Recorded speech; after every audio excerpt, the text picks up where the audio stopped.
एक लड़की की जितनी अपनी माँ के साथ बनती है, उतनी ही मेरी मेरे दादाजी के साथ बनती थी। एक तरह से वह मेरे लिए मेरी माँ ही थे। मेरी माँ तो मुझे बहुत छोटी को ही छोड़कर चली गई थी। भगवान को हम लोगों की खुशी रास नहीं आई थी शायद, इसीलिए तो मेरी माँ को मुझसे छीन लिया था। लेकिन मेरे दादाजी मुझसे बहुत प्यार करते थे। हाँ, कहने को तो मेरे पापा भी मुझसे बहुत प्यार करते थे, लेकिन वह बिजनेस में काफी बिजी रहते थे। इस वजह से वह मुझ पर ज्यादा ध्यान नहीं दे पाते थे। माँ की मौत के बाद रिश्तेदारों ने मेरे पापा से काफी कहा कि तुम्हें दूसरी शादी कर लेनी चाहिए, ताकि तुम्हारे दोनों बच्चों को भी माँ का प्यार मिल जाए और तुम्हें एक पत्नी का सहारा मिल जाएगा।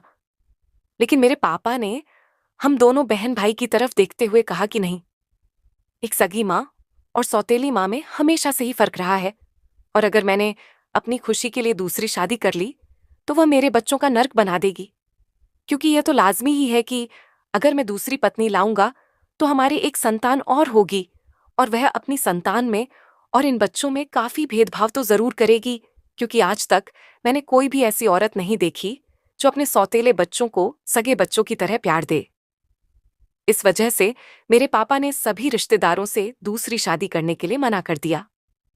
रिश्तेदारों ने काफी बार तो कोशिश की थी, लेकिन मेरे पापा की तरफ से हर बार जवाब मिलने की वजह से उन लोगों ने भी अब कहना छोड़ दिया था। मेरे पापा के इस फैसले से मेरे दादाजी और हम लोगों को काफी खुशी हुई। मैं सोचती थी कि हाँ, अगर ये बिजनेस में बिजी रहते हैं तो क्या हुआ, लेकिन मुझसे और मेरे भाई से इन्हें प्यार भी तो है।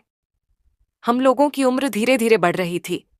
मेरे स्कूल की कोई भी बात होती, मैं सबसे पहले आकर दादाजी के साथ शेयर करती थी, क्योंकि वह मेरे लिए मेरे माँ ही थे और मेरी हर समस्या का वह हल भी करते थे। मुझे नहीं पता था कि मेरे दादाजी को बहुत बड़ी बीमारी है, क्योंकि इस बारे में मुझे ना तो कभी दादाजी ने बताया था और ना ही पापा और भैया ने। हाँ, मुझे इतना पता था कि वह दवाइयां लेते हैं, लेकिन मैं जितनी भी बार उनसे दवाइयों का कारण पूछती तो वह कहते कि कुछ नहीं, बस बुढ़ापे की वजह से थोड़ी बहुत तबीयत खराब रहती है, इस वजह से दवाइयां लेते हैं। लेकिन मुझे नहीं पता था कि उन्हें बहुत बड़ी बीमारी है, और यह बीमारी इतने गंभीर थी कि मेरे दादाजी मुझे छोड़कर चले गए थे। दादाजी को खोने के बाद तो जैसे मेरे ऊपर दुखों का पहाड़ टूट पड़ा था। हालांकि मुझे कभी किसी चीज की कमी महसूस नहीं होने दी। पापा और भैया भी मेरा खूब ख्याल रखते थे। वह अच्छी तरह से जानते थे कि दादाजी मेरे लिए क्या थे और उन्हें खोने के बाद मेरे क्या हालत हो सकती है। इस वजह से उन लोगों ने कभी भी मुझ पर कोई भी अत्याचार या फिर गुस्सा नहीं किया। हमेशा मेरा ख्याल रखते थे, लेकिन दादाजी की कमी को कोई पूरी नहीं कर पा रहा था। अब जैसे जैसे दादाजी को गए समय बीत गया, वैसे वैसे ही मैं अपने काम में व्यस्त रहने लगी। अब तो पिताजी भी अपने बिजनेस के काम में से कुछ समय मेरे लिए निकाल लेते थे। दादाजी की तरह ही वह मुझसे प्यार करने लगे थे। पापा कहते थे कि मैं तुम्हारी माँ या तुम्हारा दादाजी तो नहीं बन सकता, लेकिन हाँ, तुम्हें कभी कोई चीज की कमी महसूस नहीं होने दूंगा, तुम्हारी आंखों में कभी आंसू तक नहीं आने दूंगा। अब मुझसे मेरे पापा से काफी लगाव हो गया था। अब ऐसे ही हंसी खुशी हमारी जिंदगी गुजर रही थी। दरअसल मेरा नाम कविता है। कभी कभी हमारी जिंदगी हमारी मदद उस रास्ते पर करती है जहां पर हमें किसी से मदद की उम्मीद भी नहीं होती। मेरी उम्र 22 साल थी। मैं अपनी जिंदगी में खुश थी, क्योंकि सब कुछ बिल्कुल ठीक चल रहा था। मेरी आदत थी कि मैं गरीबों की बहुत मदद किया करती थी। मैं किसी को तकलीफ में नहीं देख सकती थी। न जाने क्यों दूसरों की तकलीफ देखकर मुझे अपनी तकलीफ का अंदाजा बखूबी हो जाता था। शादी से पहले मैं एक स्कूल में जॉब किया करती थी। मेरी मम्मी तो इस दुनिया में नहीं थी। जब मैं 10 साल की थी तब वह मुझे इस दुनिया से छोड़कर जा चुके थे। मेरे पापा थे जिनका अपना बहुत बड़ा बिजनेस था। हमारी जिंदगी में किसी चीज की कमी नहीं थी। जॉब करना और बच्चों को पढ़ाना तो मैं अपने शौक की वजह से किया करती थी। मुझसे बड़े मेरे एक भाई थे जिनकी अभी तक शादी नहीं हुई थी। हाँ, मगर पापा उनके लिए लड़की तलाश कर रहे थे। मेरे पापा मुझसे बहुत प्यार करते थे। पापा से अपनी शादी के लिए अभी सख्ती से मना किया हुआ था, क्योंकि मैं अभी शादी नहीं करना चाहती थी। अभी तो मैंने अपनी पढ़ाई पूरी की थी, और अब मैं कुछ समय तक जॉब करके अपने इस सपने को और अपने इस शौक को पूरा करना चाहती थी। मेरे पापा ने शुरू से ही मेरी हर बात को अहमियत देते भैया के लिए। पापा ने एक अच्छी लड़की की तलाश कर ली थी और इस तरह मेरे भैया की शादी भी हो गई थी। भाभी के घर में आ जाने से मैं बहुत ज्यादा खुश थी। मुझे लगता था कि मुझे एक साथ ही मिल जाएगी, मगर भाभी तो अपनी ही दुनिया में मग्न रहती थी। उन्होंने कभी मुझे समझने की कोशिश ही नहीं की। पापा ज्यादातर अपने बिजनेस में बिजी रहते थे, जबकि भैया भी पापा के साथ ही काम में लगे रहते थे। मैं भी अपने स्कूल जाया करती थी, लेकिन एक दिन स्कूल से लौटते समय रास्ते में मुझे एक मासूम लड़की मिल गई जो बहुत ज्यादा रो रही थी। वह बेचारी सड़क के किनारे बैठी हुई थी और मैं ट्रैफिक में फंसी हुई थी जब मेरी नजर सड़क के किनारे बैठी हुई उस लड़की पर गई। वह लड़की 14 साल की उम्र की थी, देखने में बहुत ज्यादा खूबसूरत थी। मैं अपनी गाड़ी से उतरकर उस लड़की के करीब गई और उससे पूछा कि क्या हुआ, सड़क किनारे बैठकर क्यों रो रही हो? तो वह कहने लगी, भूख से तड़प रही हूं दीदी, बहुत तेज भूख लग रही है। मेरी सगी माँ तो इस दुनिया में नहीं है, पापा ने दूसरी शादी कर ली है और सौतेली माँ ने मेरा जीना दुश्वार कर दिया है। पापा के सामने सौतेली माँ मेरे साथ बहुत अच्छा व्यवहार करती है, लेकिन उनके पीछे मुझे अपनी दुश्मन समझती है। मेरे पापा मेरी हर बात को अहमियत देते हैं। दरअसल कुछ दिनों से मेरे पापा दूसरे शहर नौकरी करने के लिए गए हुए हैं। मेरी सौतेली माँ मुझसे घर के सारे काम करवाती है, जबकि मुझे पढ़ने लिखने का और डॉक्टर बनने का बहुत शौक है। वह नहीं चाहती कि मैं स्कूल जाया करूं। मेरे पापा ने मेरा एडमिशन एक अच्छे स्कूल में करवाया हुआ है। मेरी सौतेली माँ मुझे मना करती है कि पढ़ाई करने की कोई जरूरत नहीं है, घर में रहकर घर के काम किया कर, लेकिन मैं घर के सारे काम करती हूं और अपनी पढ़ाई को नहीं छोड़ सकती। जिस दिन से मेरे पापा इस शहर से गए हैं, उन्होंने मेरा जीना दुश्वार कर दिया है। मैं सुबह सवेरे उठते ही घर के सारे काम कर लेती हूं और अपनी सौतेली माँ को सोता हुआ छोड़कर स्कूल के लिए आ जाती हूं। अगर स्कूल जाएगी तो तुझे खाने के लिए कुछ नहीं दूंगी। मेरी सौतेली माँ मुझे यह सब कहती है। दीदी, मुझे भूखा रहना मंजूर है, मगर मैं पढ़ लिख कर किसी काबिल बनना चाहती हूं। पिछले 3 दिन से मेरी सौतेली माँ ने मुझे खाने के लिए कुछ नहीं दिया है। मैं इसी तरह भूखी प्यासी स्कूल जाती रही हूं। आज स्कूल में मेरा भूख से बुरा हाल हो रहा था। मैं पैदल चलकर अपने घर जा रही थी, मगर भूख की वजह से मुझसे चला नहीं जा रहा था, इसलिए रोने के लिए बैठ गई। मैंने उस लड़की से कहा, तुम फिक्र मत करो, चलो मेरे साथ में तुम्हें खाना खिलवा देती हूं। मेरी बात सुनकर उसके चेहरे पर मुस्कुराहट आ गई। मैं उसको एक रेस्टोरेंट में ले गई और वहां जाने के बाद मैंने उसको पेट भरकर खाना खिलवाया। वह लड़की बार बार मुझे दुआएं दे रही थी और कह रही थी, दीदी, भगवान आपका बहुत भला करे, आपने आज मेरी मदद की है, भगवान आपकी हमेशा मदद करेगा। मगर यह कहते हुए उसकी आंखों में अचानक आंसू आ गए। मैंने कहा, क्या हुआ, आप रो क्यों रही हो?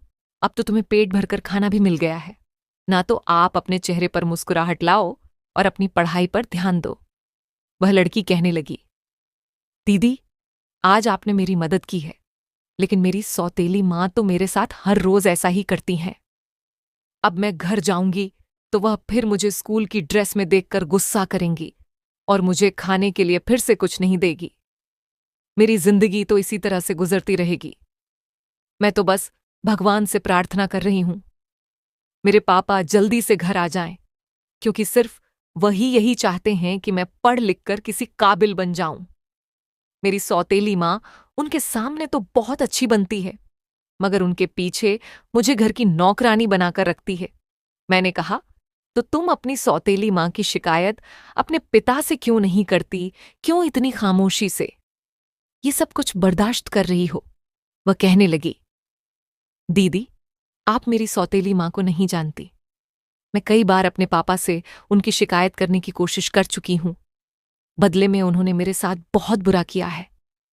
मैं सब कुछ बर्दाश्त कर सकती हूं, मगर अपना सपना किसी भी तरह से पूरा करना चाहती हूं। दीदी, आप देखना, एक दिन मैं बहुत बड़ी डॉक्टर बनूंगी। चाहे जो हो जाए, मैं हालात से लड़कर अपने सपने को पूरा जरूर करूंगी, भले ही मुझे उसके लिए अपनी सौतेली माँ के सारे जुल्म बर्दाश्त करने क्यों ना पड़ जाए। उस लड़की की आंखों में उसका सपना पूरा करने का जो जज्बा मैंने उसके अंदर देखा था, शायद यही जज्बा अगर हमारे समाज की हर लड़की के अंदर आ जाए तो हमारा सपना पूरा होने से कोई भी हमें नहीं रोक सकता। अभी हम दोनों इस बारे में बातचीत ही कर रहे थे कि अचानक मेरे मोबाइल की रिंग बजने लगी। मैंने देखा तो मेरे घर से मेरे लिए कॉल आ रही थी। मैंने उस बच्ची से कहा, तुम यहां पर बैठकर अगर और कुछ खाना चाहो तो खा सकती हो, मैं बिल पे कर दूंगी, लेकिन अब मुझे जाना होगा। मैं भी एक स्कूल में टीचर की नौकरी करती हूँ। मुझे भी बच्चों को पढ़ाने का बहुत शौक है। मैं अपने घर जा रही हूं। इतना कहकर मैं जल्दी से चली गई। मुझे घर पहुंचने में देर हो गई, इसलिए मेरे घर से कॉल आ रही थी। यह कहकर मैं उस लड़की के पास से उठकर आ गई। अगले दिन फिर से मुझे वही लड़की सड़क के किनारे मुंह लटकाए हुए बैठी दिखाई दी। मैं फिर से उसके पास गई और उसका चेहरा देखकर मैं समझ गई थी कि वह बेचारी आज भी भूखी है। आज मैंने उसको बाजार का खाना नहीं खिलाया, क्योंकि बाजार का खाना रोज रोज खाने से इंसान बीमार हो जाता है। आज मैंने उसको अपने हिस्से का लंच दे दिया था और फिर उसने खाना खा लिया। वह आज भी मुझे ढेर सारी दुआएं दे रही थी, क्योंकि आज मेरे पास लंच बचा हुआ था। मुझे भूख नहीं लग रही थी, इसलिए मैंने स्कूल से अपना लंच भी मिस नहीं किया था। मैं तो अपने घर जाकर भी खाना खा सकती थी, मगर इस बेचारी का तो पेट भरना भी जरूरी था, और इसको तो सजा भी पेट भरकर खाना ना देने की थी। और सजा सिर्फ इसी वजह से थी कि यह अपनी शिक्षा हासिल जो कर रही है, न जाने इस दुनिया में कैसे कैसे लोग होते हैं। फिलहाल उस लड़की ने आज भी पेट भरकर खाना खा लिया था। कई दिन इसी तरह से गुजर गए थे। मुझे हर रोज सुबह को फ्रिज से हमारे घर की नौकरानी लंच पैक करके दिया करती थी, जो स्कूल जाने के बाद मैं नहीं खाती थी, क्योंकि मुझे उस बच्चे का ख्याल आता था। मैं उसके लिए खाना बचा लिया करती थी और फिर छुट्टी से घर लौटते समय उस बच्ची को सड़क के किनारे बैठा हुआ देखती तो अपना खाना उसे दे दिया करती थी। तो भी अब तो वह भी मेरे इंतजार में सड़क के किनारे बैठी हुई होती थी। उसे मुझसे उम्मीद थी कि मेरे आने पर उसे पेट भरकर खाना मिल जाएगा। मेरी जिंदगी भी इसी तरह से गुजर रही थी। भाभी से मुझे ज्यादा कोई मतलब नहीं होता था, क्योंकि भाभी एक अमीर परिवार की थी और बहुत बिगड़ी हुई घमंडी लड़की थी, इसलिए अपने आगे वह किसी को कुछ नहीं समझती थी। भाभी के आ जाने के बाद भैया भी बदल गए थे। इसके बावजूद भी मेरी जिंदगी में कोई फर्क नहीं आया था, क्योंकि मेरे पापा मुझसे बहुत प्यार करते थे। मगर एक दिन मेरी जिंदगी से खुशियां खत्म होने का समय आ गया था, क्योंकि मेरे पापा की तबीयत बहुत ज्यादा खराब हो गई थी और मैं उस समय स्कूल में थी। मैं बच्चों को एक इम्पॉर्टेंट बात समझा रही थी, इसलिए मेरा मोबाइल साइलेंट था। घर से मुझे ढेर सारी कॉल आ रही थी, लेकिन मोबाइल साइलेंट होने की वजह से मुझे कॉल का पता ही नहीं चल रहा था। जैसे ही मेरी क्लास खत्म हुई तो मैंने अपने मोबाइल पर ध्यान दिया। ये देखकर मैं दंग रह गई कि मेरे फोन पर ढेर सारी कॉल आई हुई है। मैंने जैसे ही पलटकर कॉल की तो मुझे पता चला कि मेरे पापा की बहुत तबीयत खराब हो गई है, इसलिए मैं जल्दी से अपने घर के लिए निकल गई। घर जाकर मुझे पता चला कि पापा को अस्पताल में एडमिट करवाया गया है। मैं फौरन ही घर से अस्पताल के लिए निकल गई और जब अस्पताल पहुंचे तो वहां जाकर पता चला कि जस्ट अभी पापा की मौत हुई है और वह मुझे याद करते करते इस दुनिया से चले गए। वह दिन मेरी जिंदगी का सबसे भयानक दिन था, क्योंकि उस दिन के बाद से ही मेरी जिंदगी में बुरा समय आना शुरू हो गया था। अपने पापा की मौत पर मैं फूट फूट कर रोई थी, क्योंकि एक मेरे पापा ही थे जिन्होंने मुझे माँ और पिता दोनों का प्यार दिया था। भले ही वह अपने बिजनेस में बहुत ज्यादा बिजी रहते थे, लेकिन उन्होंने अपनी बेटी के साथ प्यार करने पर कोई कमी नहीं छोड़ी थी। पापा की मौत के बाद भाभी को अच्छी तरह से पता चल गया था कि अब मेरे आगे पीछे कोई नहीं रहा है।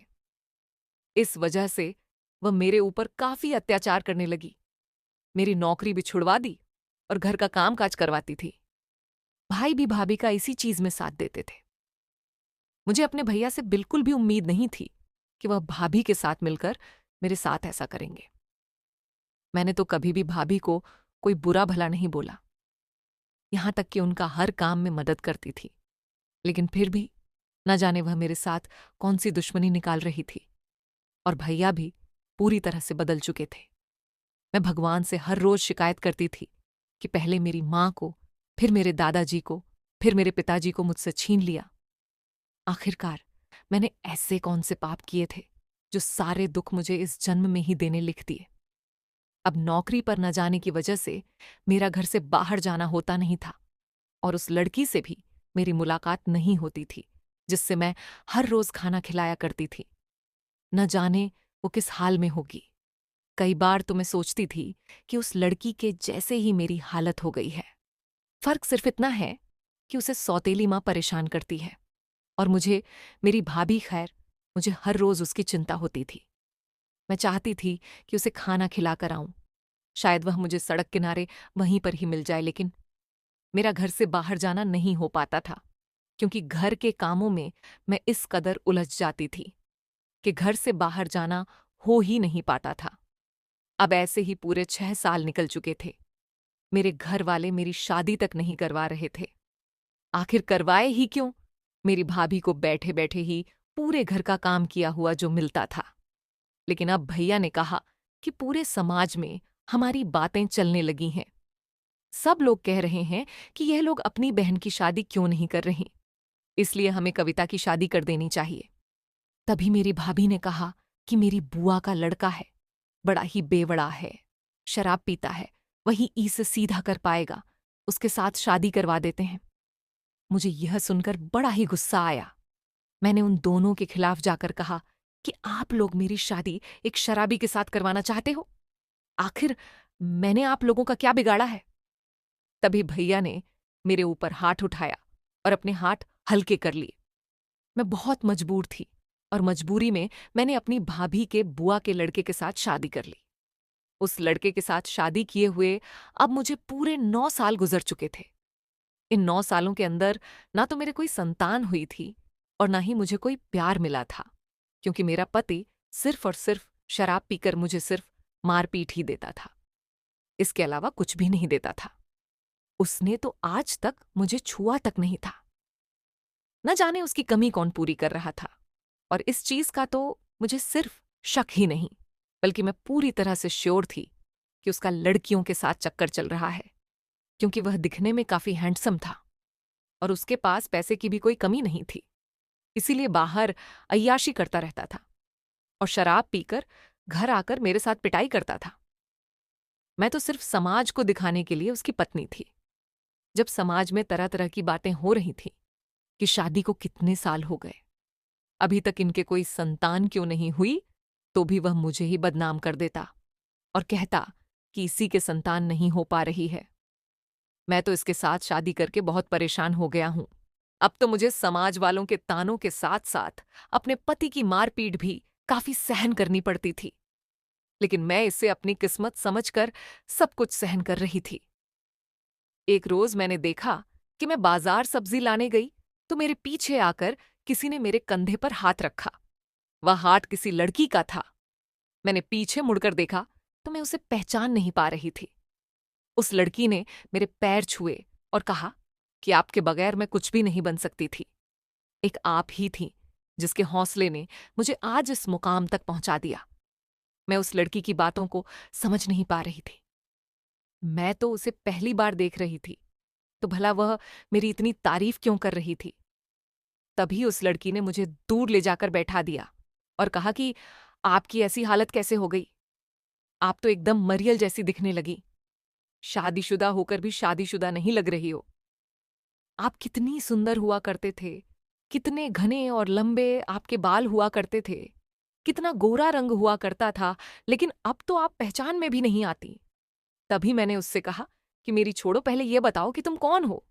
तभी उस लड़की ने कहा कि दीदी, आपने जिस लड़की को सड़क किनारे से उठाकर हर बार खाना खिलाया था, हर बार अपने ज्ञान भरी बातों से हौसला दिया था, मैं वही लड़की हूं जो अपनी सौतेली मां के अत्याचारों से निकलकर आज इस वर्दी के अंदर खड़ी हूं।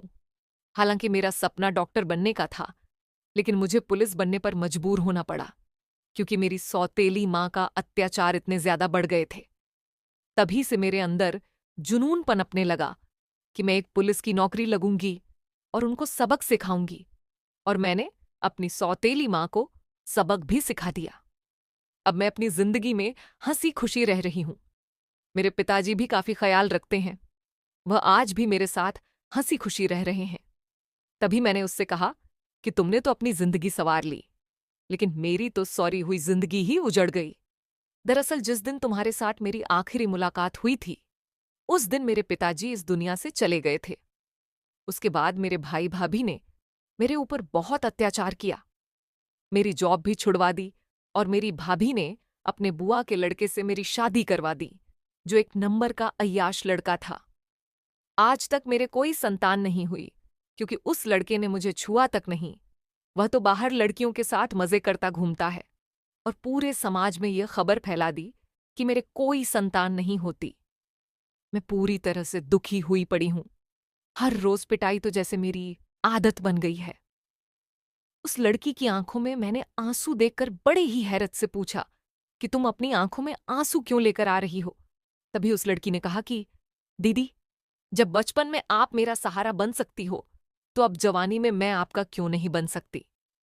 उस लड़की ने मेरी कुछ भी ना सुनी और सीधा मेरा हाथ पकड़कर मेरे घर तक आ पहुंचे।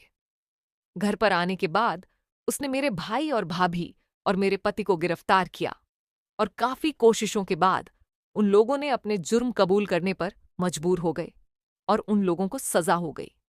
अब उस लड़की ने कहा कि दीदी, मैं नौकरी लगने के बाद आपको काफी ढूंढती थी, लेकिन आपका मेरे पास कोई एड्रेस नहीं था, इसलिए मैं आप तक नहीं पहुंच सकी। लेकिन आप फिक्र मत कीजिए, अब उन लोगों को उनके कर्मों की सजा मिल चुकी है। अब आप मन लगाकर पढ़ाई कीजिए, क्योंकि मुझे पता है आपका भी एक डॉक्टर बनने का सपना था।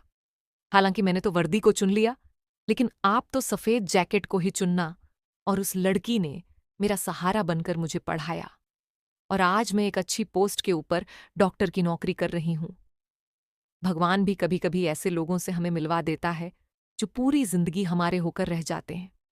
मेरे अपनों ने मुझे ठोकर मारी थी, लेकिन एक अनजान लड़की ने मेरी जिंदगी संवार दी।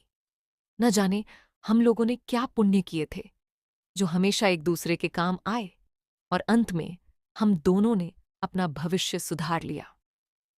धन्यवाद। अगर आपको मेरी कहानी पसंद आती है तो कृपया चैनल को लाइक, सब्सक्राइब, शेयर करें